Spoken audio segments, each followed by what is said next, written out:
مناسک حج کی ادائیگی عازمین کے قافلے حرم مکہ میں داخل ہو چکے ہیں۔ طواف قدوم کا آغاز کر دیا گیا ہے۔ پیر کو وقوف عرفات ادا کیا جائے گا اور مسجد نمرہ میں خطبہ حج دیا جائے گا۔ رواں سال 60,000 مقامی افراد حج کی سعادت حاصل کریں گے۔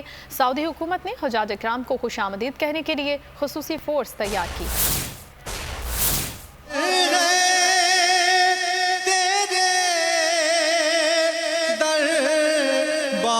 حج کی سعادت حاصل کرنا فضل خداوندی ہے۔ مناسک حج کی ادائیگی عازمین کے قافلے حرم پاک میں داخل ہو چکے۔ طواف قدوم کا آغاز کر دیا گیا۔ مکہ کے باہر سے آنے والے عازمین حج نے مسجد الحرام پہنچ کر طواف القدوم کی سنت ادا کی۔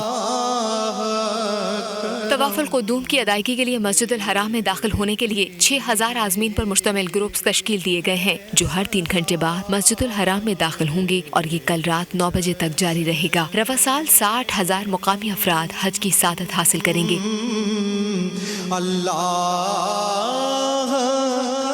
مسجد الحرام سے میدان عرفات اور مزدلفہ کے لیے پیدل روانگی کی اجازت نہیں ہوگی۔ میدان عرفات اور مزدلفہ جانے کے لیے خصوصی بسیں چلائی جائیں گی۔